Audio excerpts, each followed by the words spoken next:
And good afternoon or good evening, whichever suits you best, because we're on, Paul.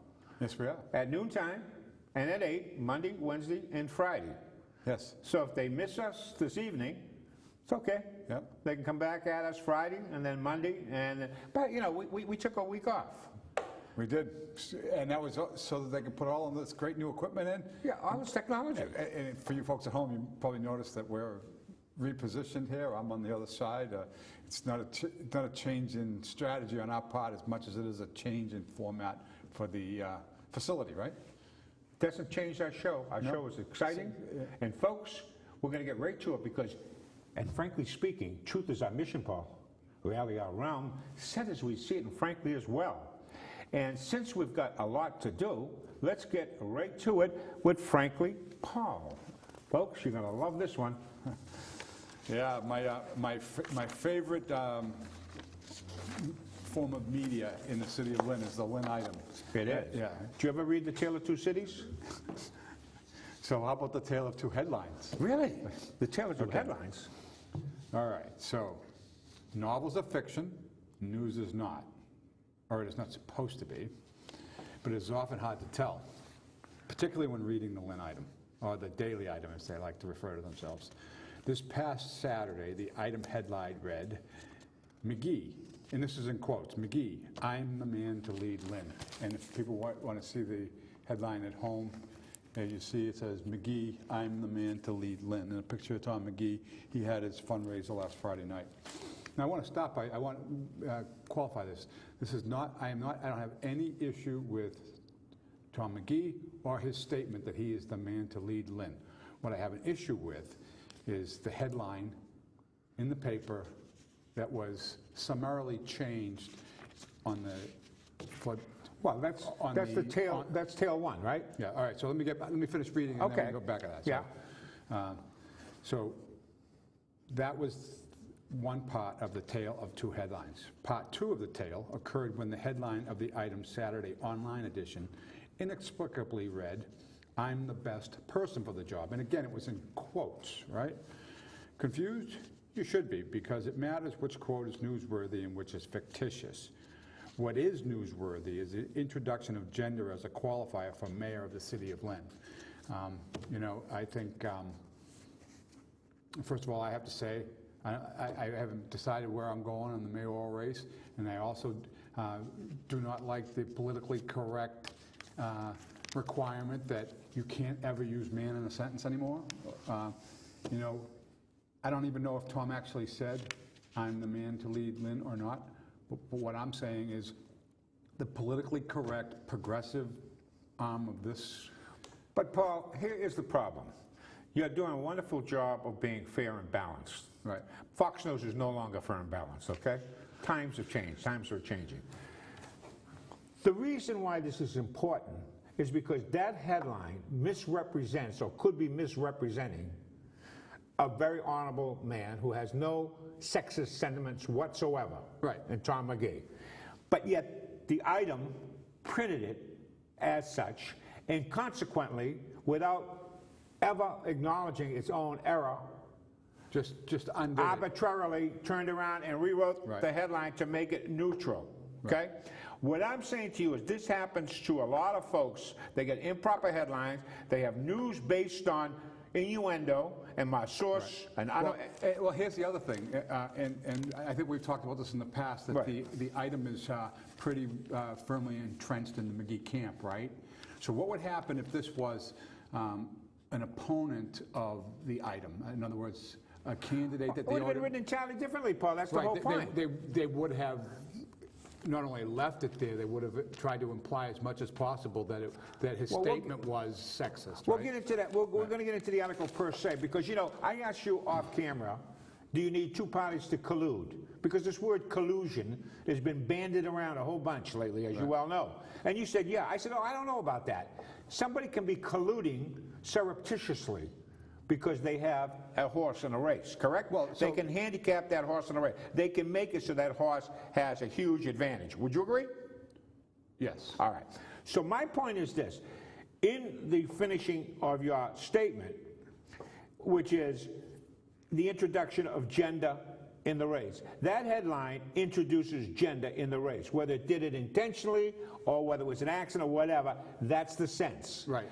My argument would be if the progressive Lynn City Committee, Democratic Lynn City Committee, women, would normally be incensed if that headline had to do with someone they didn't like. If it was a Republican, they'd be screaming. Right. I'm waiting here and frankly speaking to hear their outcry about that headline. So the question out to the Democratic City Committee, do you have a problem with this headline? Not that Tom McGee is purported to have said it, but that it's actually stated. Well, we don't know whether he did or he didn't. Right. Okay? And we don't know whether Trump did or did not collude. But the Democrats say did. Right. And they've been pushing it now for a year. Right. All right, so if you're not going to cut slack at any level, then why cut slack on this one? Right. Well, so the point is, you know, see, I don't have a problem with people being biased one way or another, but when they purport to be objective, that's when I have a problem with it. And that's really what goes on here, I think. You know, in the past, I think the Democratic City Committee has basically, you know, in the Democratic primary, has claimed to not take sides, but they do. And the same thing happened in the presidential election when the Democratic National Committee sided with Hillary Clinton, even though there was a very strong level of support for another candidate named Bernie Sanders. And they did all kinds of nefarious things not to make it happen, didn't they? Yeah. They laid dimes all over the place on Bernie Sanders and lied about it. In fact, the head of the Democratic, Donna Brazile, ended up getting fired. Well, she started feeding questions to Hillary. And she was quote, had to be objective journalist on CNN. Well, what about Bernie? How can George Stephanopoulos sit on Sunday or on ABC News and be considered a pundit? I mean, he's an advocate. A strong advocate for the Clintons because he was their chief of, no, he was their, wasn't he their... Well, he was a special assistant or whatever. But let's get to the local issue. Listen, first of all, folks, understand this. In the city of Lynn, it's not Republican or Democrat. It's nonpartisan.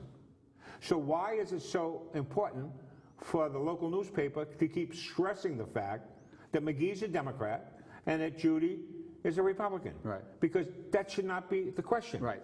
All right. The other thing is, it's the adjectives that one uses and purporting to be news. When you say 300 enthusiastic supporters, well, what would you expect the people to be to go to you? Would they be unenthusiastic? Right. Okay. So that's part number one. And what's interesting is this was at the, I'm sure he had a good crowd, but this was at the Knights of Columbus. Yeah. And I think if they have 300 people in the room, they're violating the... fire law? The fire laws. Yeah, nobody's going to say anything about it.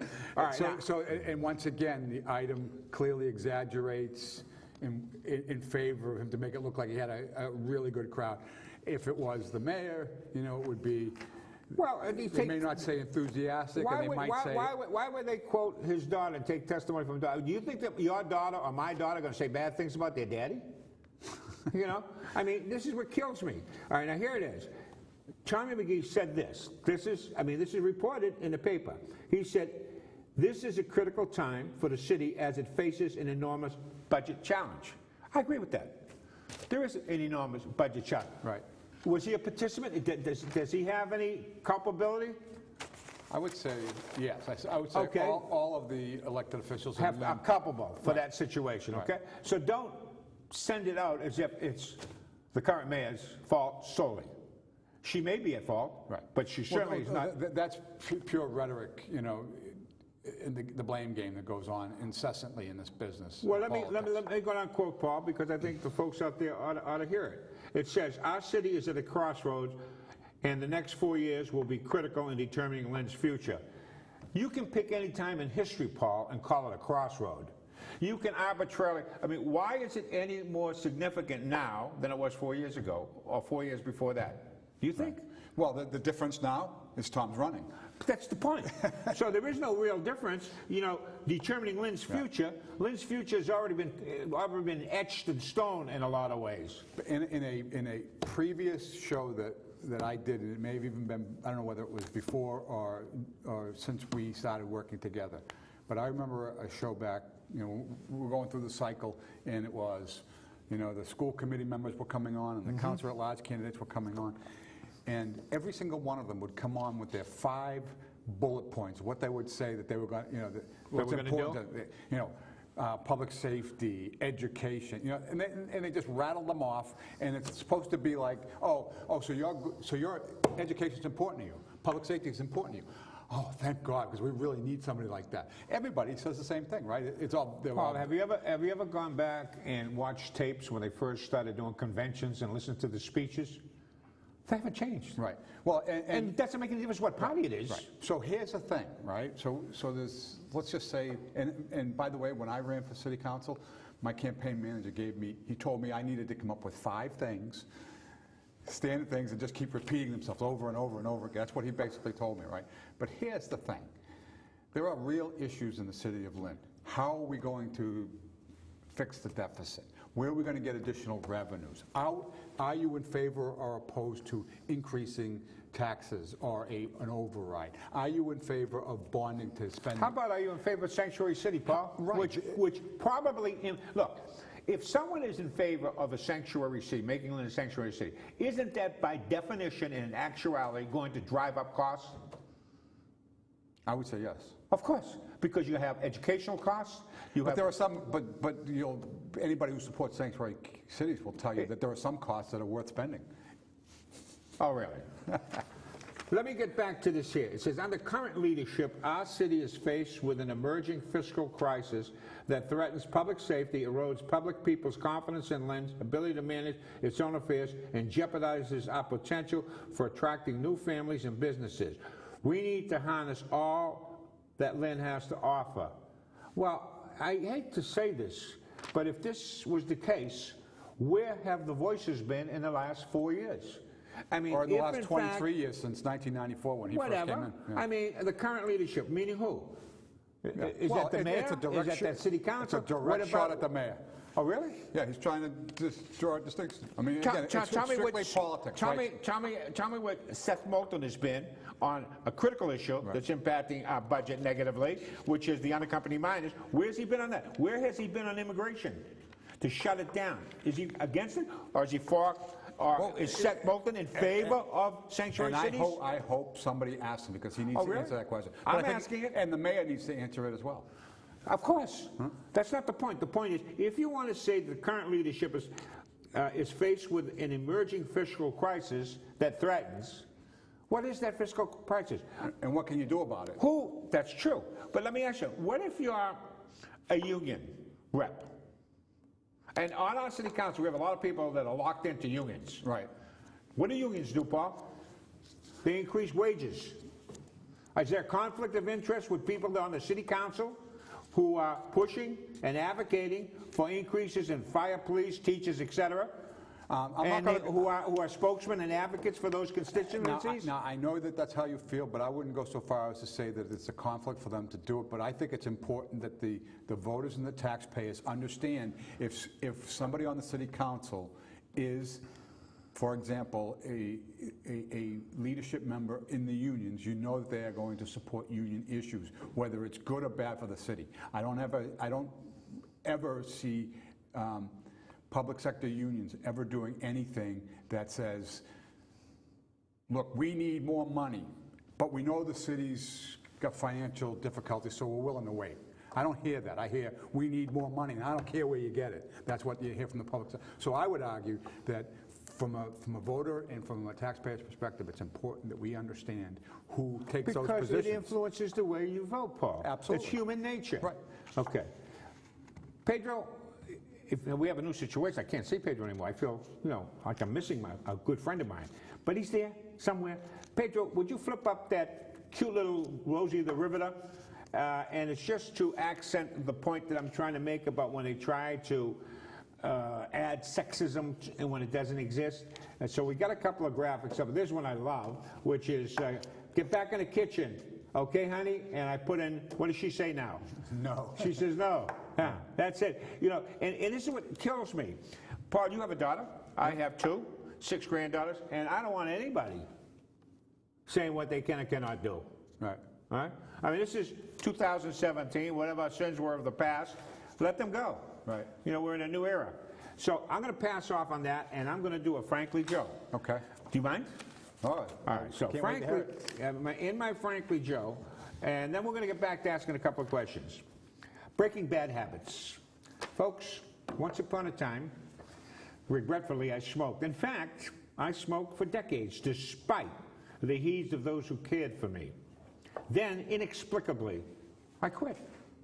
Recently, inexplicably, I quit scratch tickets.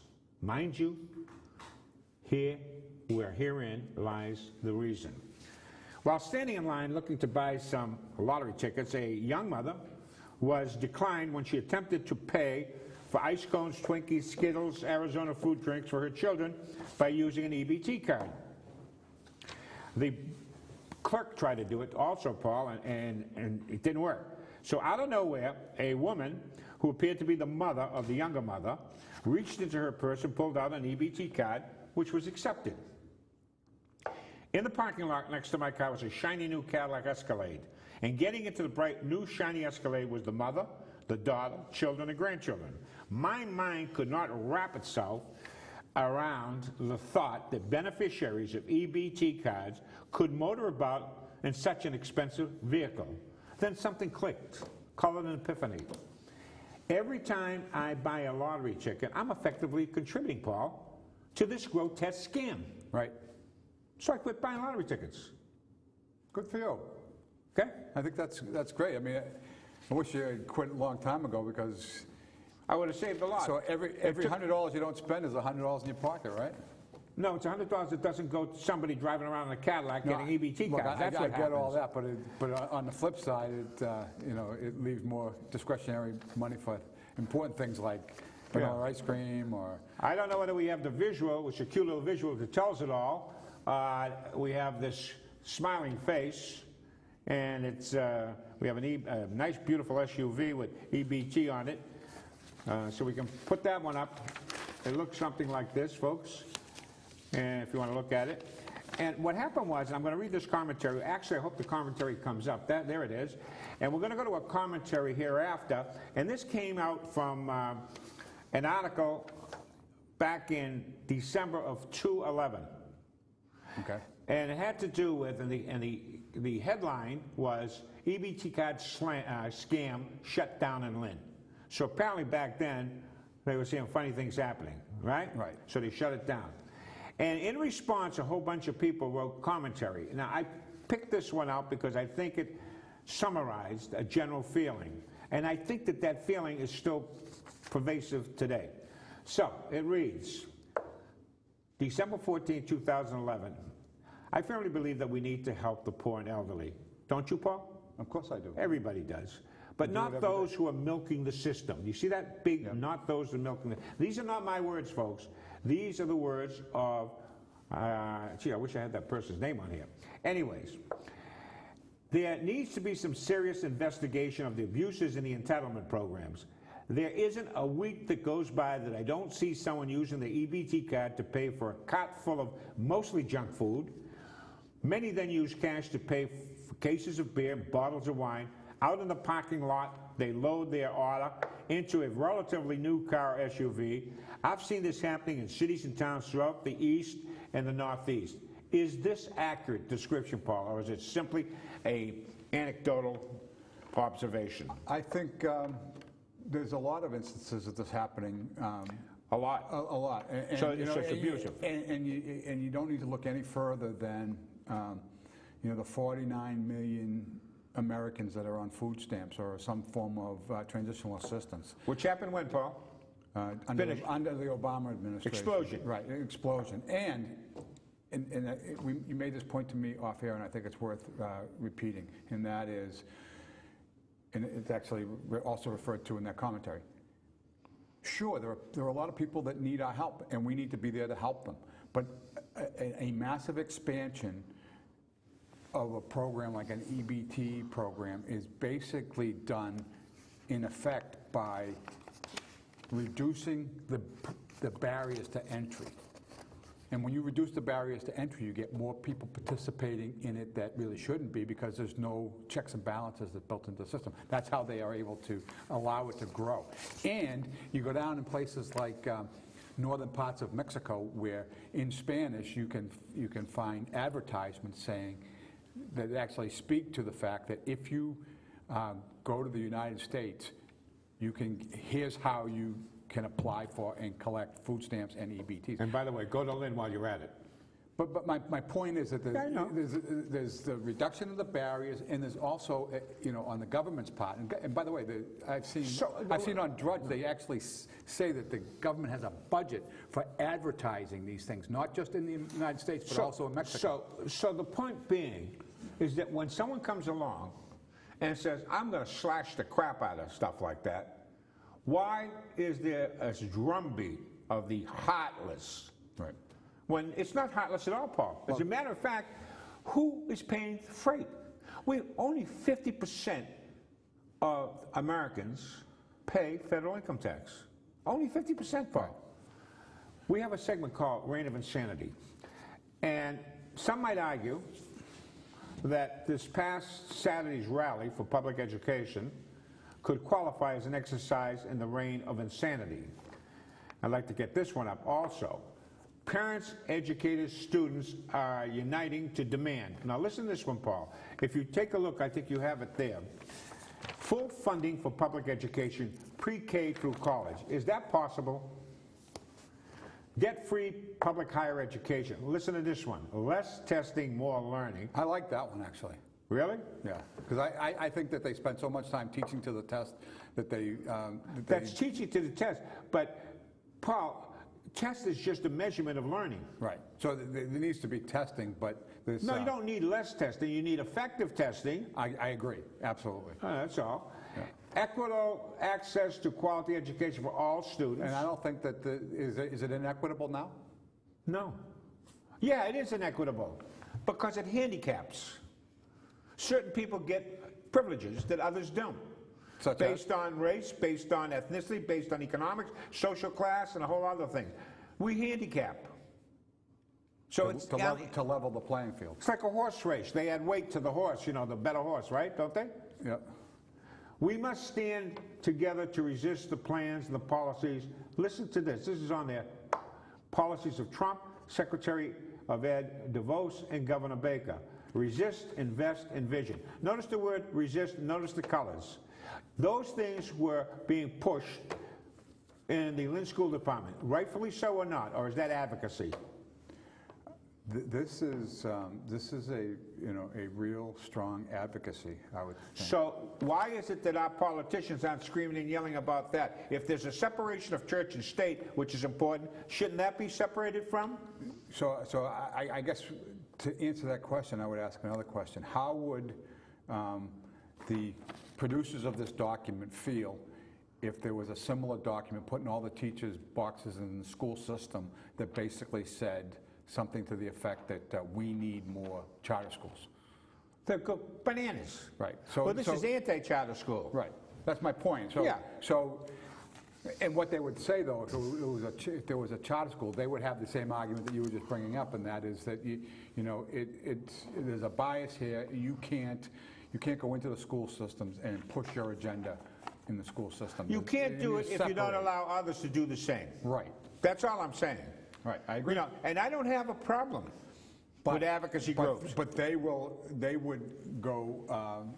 They would blow a gasket if they found out that charter schools were doing something similar.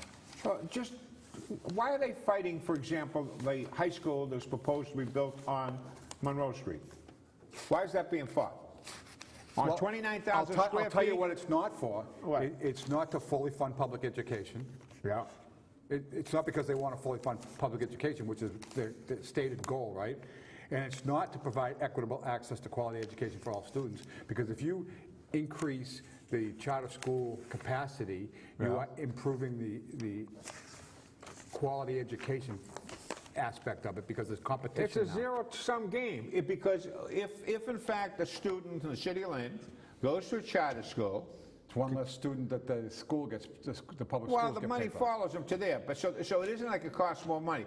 The inequity, and I agree with this totally, there has to be an adjustment made here, which has to do with if a student receives the money to go to the charter school, KIPP Academy, for example, in this case, if that child leaves and goes back to the Lynn school system, the money should come back. Right. No, I agree with Right that. now, it's not, Yeah. I don't think. Yeah. And that's not right. That's not But right. what's really interesting about that is that's just the excuse du jour in my view, because that's the reason that they oppose it now, because it's a valid argument. But if they fix that problem, that wouldn't change their position, do you think?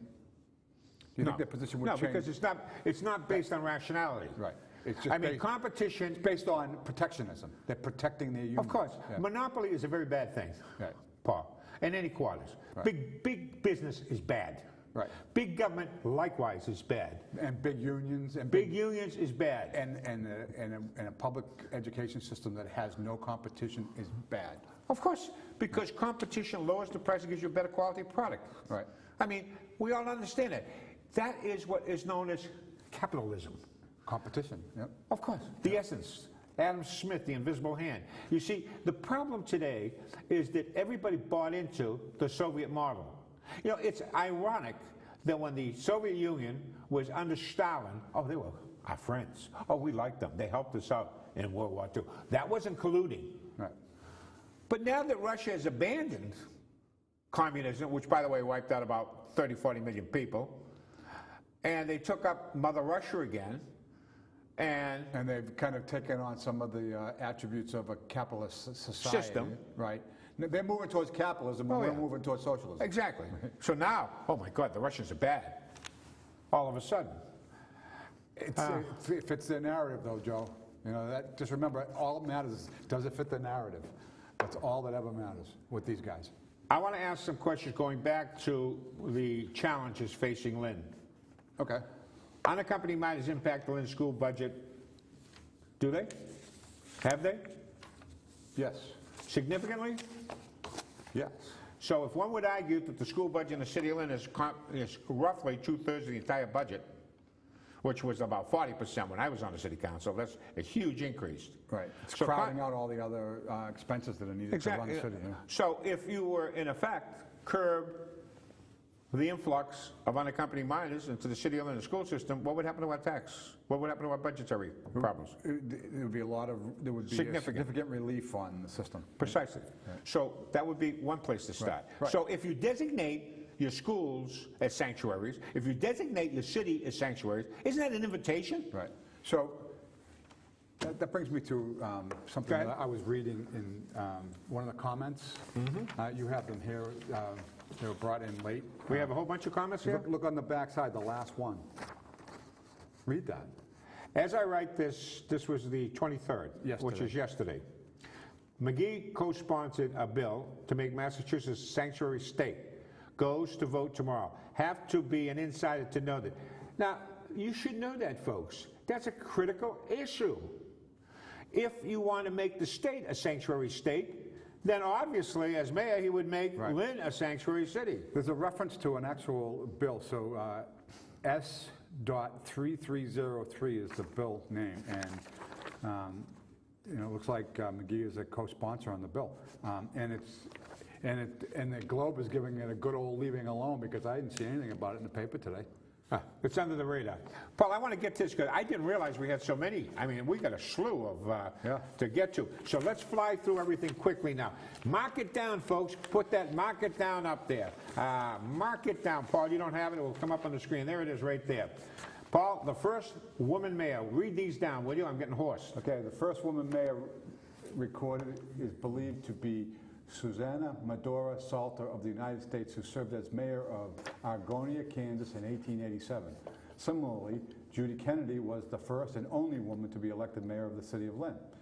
Fiorello LaGuardia is considered the greatest big city mayor of all time. Like Mayor Judy Kennedy, he was half Italian and a Republican.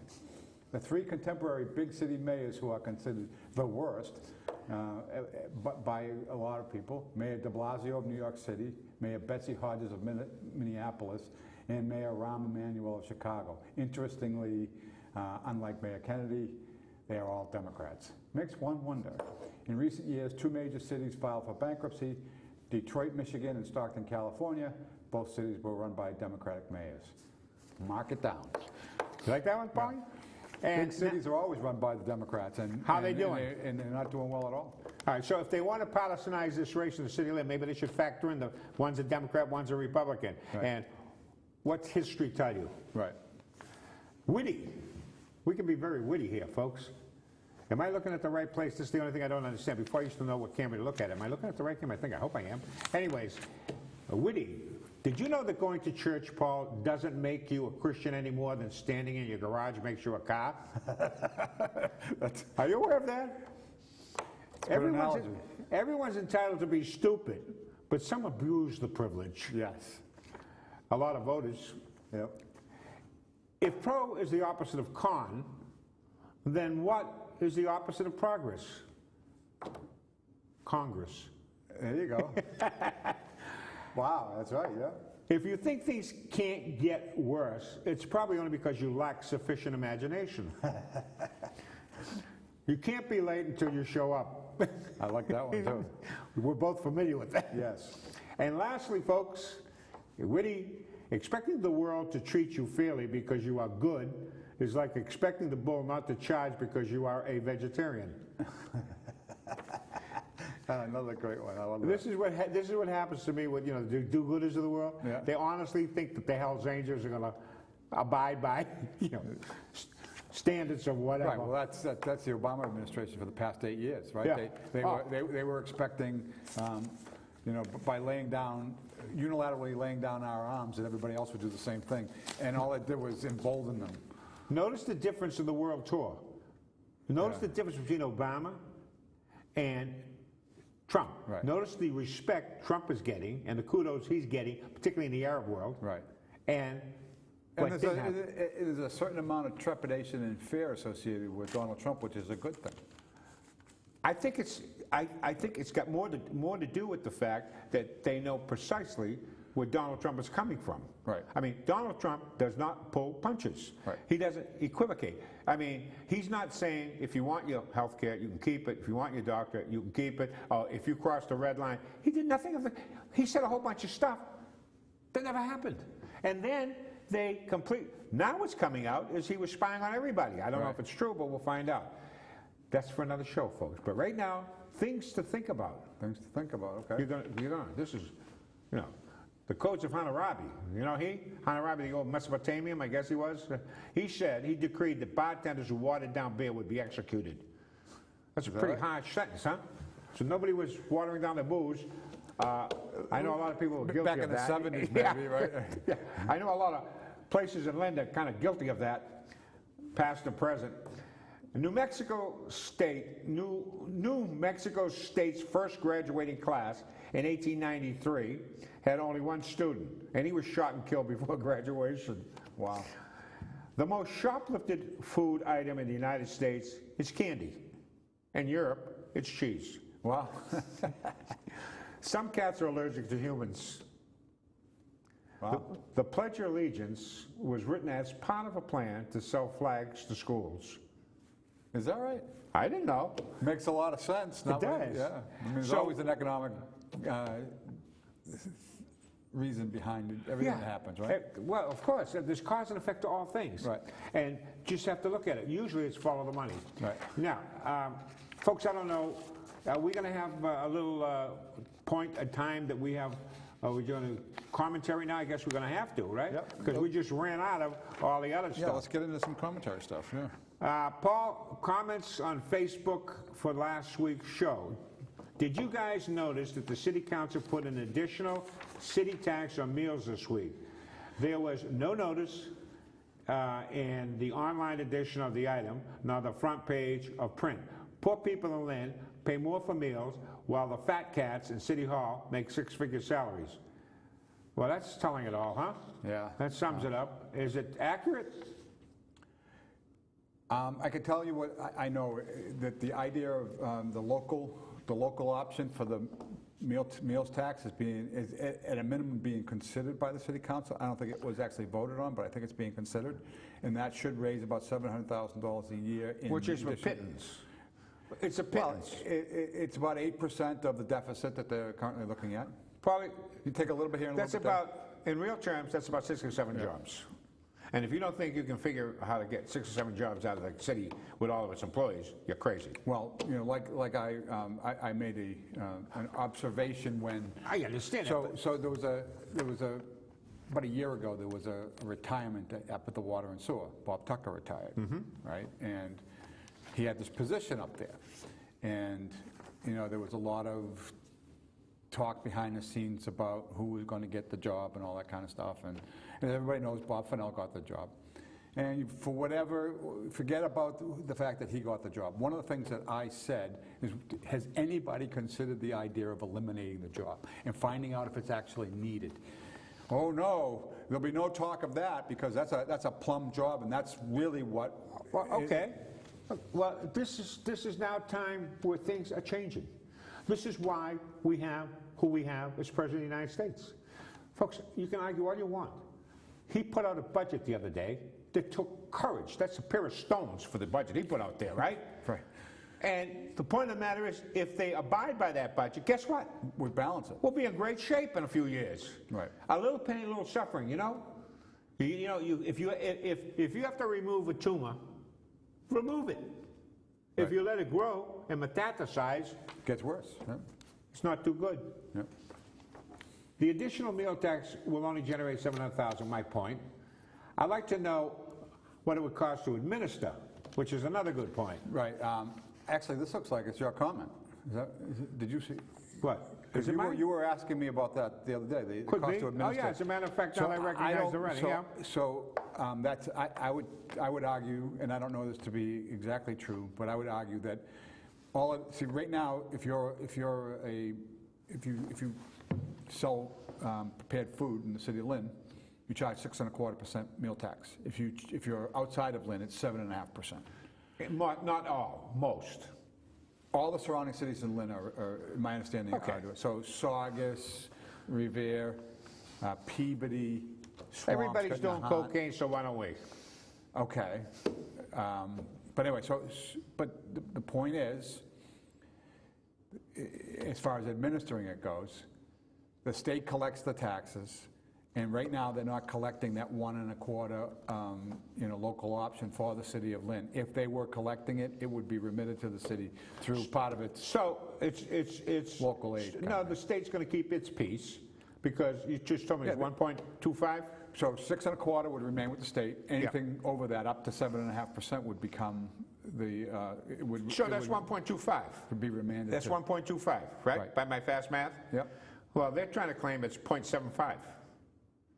So right off the get-go, they're Well, beating maybe you they're for only half a planning to go to percent. 7%. Yeah, but they're already beating you for another half. You know, it's never clear what When people.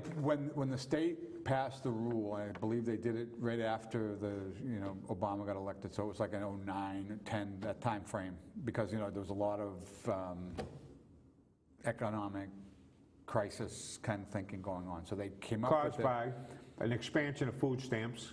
No, it was actually caused by a severe credit crunch that. Caused by instruments to give out mortgages to people who didn't qualify. Right. All right. Caused by everybody should own their own home. No. So you've missed the point.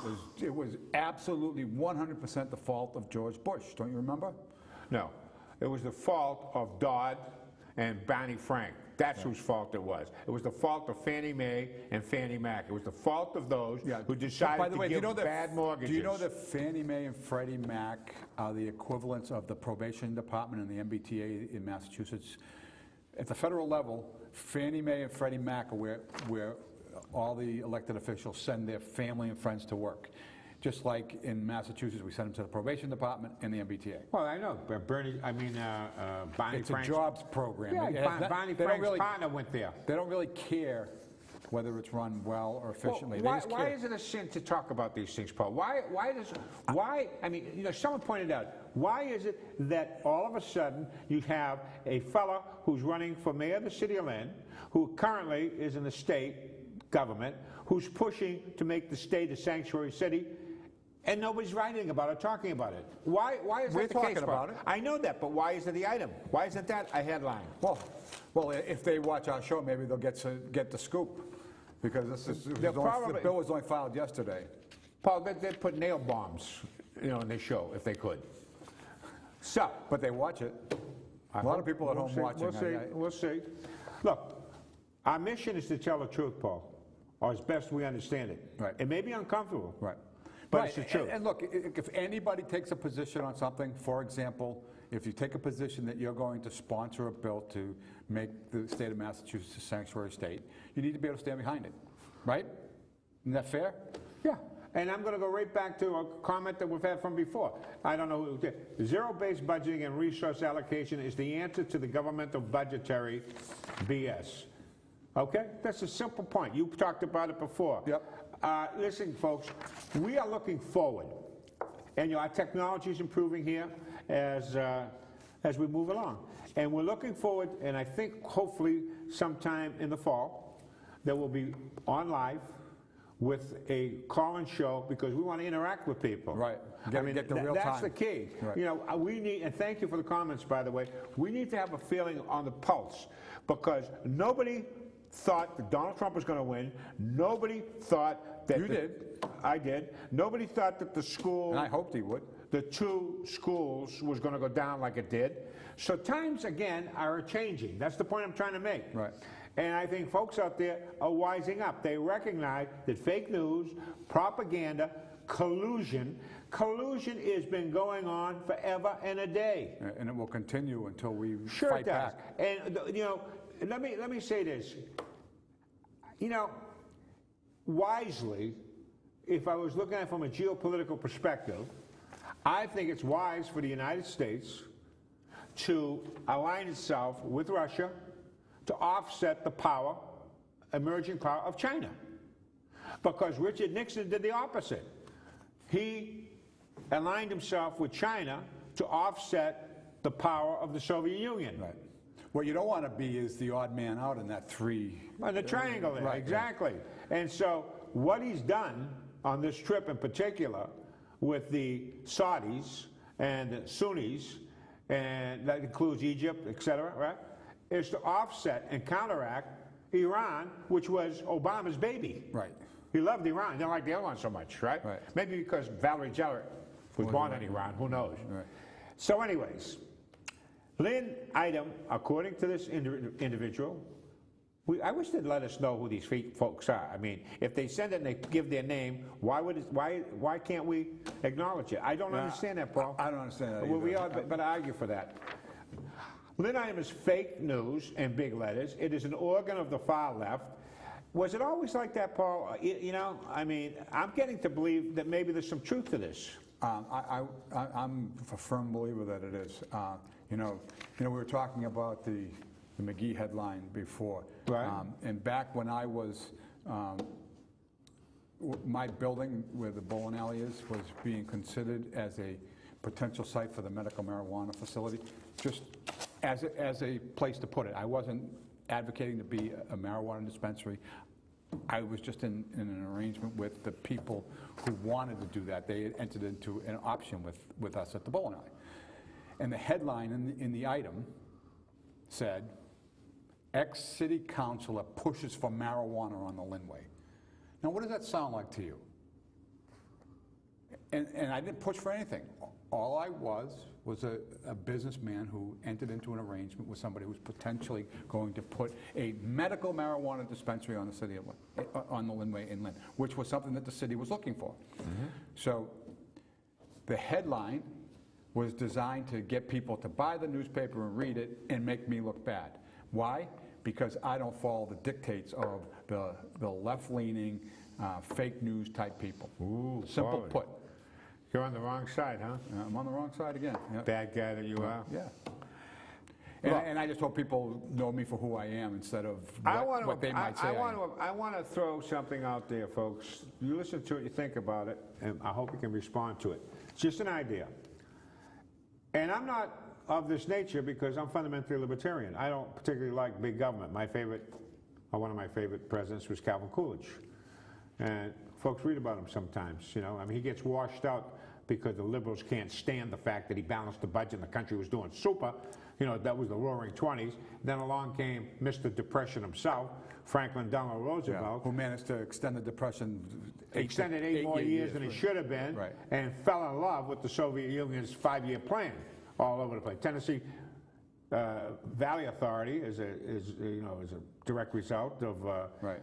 WPA and all that type of stuff. Those are big programs copied and aped from the Soviet Union. And by the way, some of them were effective and good, and you acknowledge that. But sometimes they go too far. So I'm going to propose this. I'm not going to necessarily agree with it. I don't want you people to think this is my philosophy, that somehow I have changed, because I haven't. I'm opposed to it. But if they're looking for revenue, then why don't you just be smart about it and tax income in the city of Lynn? There's a whole bunch of folks who are employed by the city who should be more than happy to give back a percentage, 1 penny on the dollar. And if they did that, we wouldn't have any financial problems whatsoever, Paul. You know that. If we instituted a penny plan that was proposed... Wow, so you're suggesting for the city of Lynn to charge income tax for all employees who work in the city? 1%. 1%. Which is far less than they pay unions. Their union dues far exceeds that. Okay? Maybe we can get the unions to kick back 1% of it to reduce their monthly fees. Exactly, and allow that money to go to the city, which would take care of our... What a great idea! You know what? Well, and by the way, municipal employees are not the only people who work in the city of Lynn, so it would be across the board. It wouldn't be just the city of Lynn. And I, as a Lynn resident and a Lynn employee, would like to talk more about that. I think that's a great idea. I'll tell you what happened to me.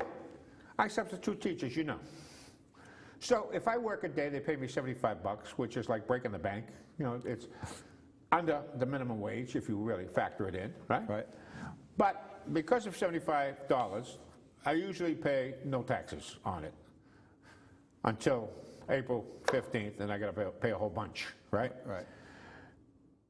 All of a sudden, out of nowhere, thank you, Mr. Obama, I get whacked for like $1.40 something, you know, small. It seems like a small amount for a health insurance tax. Medicare.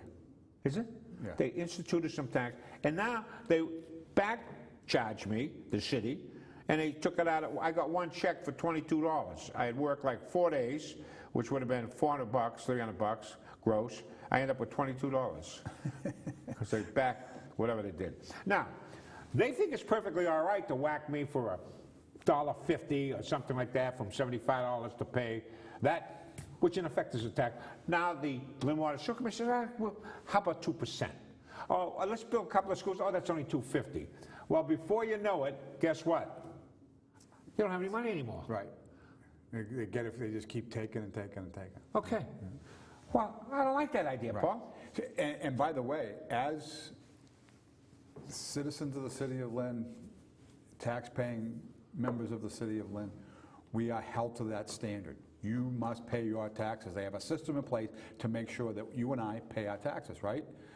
Yeah. Unlike what we were talking about earlier in the EBT world, where there's not a system in place to make sure that if you are getting those benefits, that A, you need them, and B, you're entitled to them. More importantly, Paul, what good are regulations that are supposed to make sure, they tell you, oh, they can't spend the money on alcohol or tobacco. But they give you it in the form of cash. But they loosen up and nobody enforces anything. I mean, it's the same with, all these people pouring across the border. Well, they wouldn't be if you enforce the laws that are already on the books. Right. So if you have a mindset, and Obama's mindset and the folks around his mindset was laissez-faire, they would socially... Ignore the rules that we don't like, basically. They never had a job, Paul. You know, I would like people that have had jobs that have risked going bankrupt, like, for example, Donald Trump, who went bankrupt 3 or 4 times. I find that as a mark of honor. It's a good thing that he recovered and came back and paid back everybody and paid all those taxes. What job did Bill Clinton and Hillary Clinton ever have? What did they ever produce? What risk did they ever take? They produced a lot of headaches. They got $200 million. Right. Elizabeth Warren falls into that category. Seth Moulton falls into that category. I go down the list of a whole bunch of folks who made a ton of money. The Obamas are a prime example. But they're public servants. Public service is supposed to be something like Mother Teresa. Right. You get what I'm trying to say? Right. Not like rags to riches. I did a letter to the editor years ago, and I tried to differentiate between an elected official and a public servant, because I was really frustrated because I was hearing all of my competition talking about how important it was to be a good public servant, when they weren't behaving as a public servant. They were behaving as elected officials, taking advantage of their positions. Public service is an interesting phenomenon. You can define it many different ways. Listen, Paul, I absolutely love policemen and public safety. They dodge bullets for you. Yep. Okay? They're unappreciated. You got these folks in office today that don't appreciate public safety. That's an insanity. They don't really There do are much to people help in them. our government who are opposed to building our armed forces, which in effect means we're not going to go to war and we'll be in really good shape. They want to make us vulnerable. They give away the store on peripheral issues, and I mean, we're not in the space program anymore, Paul. Do you know how irrational that is? You know how bad that policy is? Scrapping NASA, that kind of thing? Yeah. Well, whoever controls space controls the planet, right? Right. And we gave that up for what? To give up more food stamps? So they can drive SUVs, Cadillac SUVs, on my dime and your dime, and you folks out there who are working hard, you got to be out of your trees. Right. Why should you go to work? Be part of the 50% that's having a field day. Right. Sipping mint juleps Well, with air conditioning. living as a ward of the state should not be a way of life. I mean, My parents were not allowed in this country unless they had a sponsor. We're not allowed. They were not allowed to be a drain Not on the allowed side. to come into this country unless they had a sponsor. They were not to become a burden on the state. Right. And if they did, guess what? They got a ticket back to Sicily. Or the sponsor was responsible, right? Oh yeah, could be sue them. They get money, extract money from them. Right. And on that, Paul, we're plumb out of time. Plumb out of time. Yeah, with the new Good folks, show. We'll get used Lot to of this very new interesting- format. If it was a little sloppy, a little weak. And I just want to know, do you think Joe should be on this side and I should be on that side? I can't do it. It can't happen because I have to read the monitor, which right now is not operating, didn't give me much help, but in the future it will. Paul, I have no idea what's happening. I can't even see myself. You can.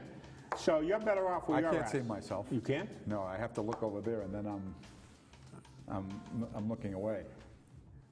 Folks, until we meet again, you have yourself a wonderful week, and fight, fight, fight to pay equitable taxes. Demand results for the money that you're laying out there. I don't buy it. If I buy something that isn't good, let me tell you something, I'm not going to buy it again. That doesn't happen with the government. You notice that, Paul? I do. Bye-bye.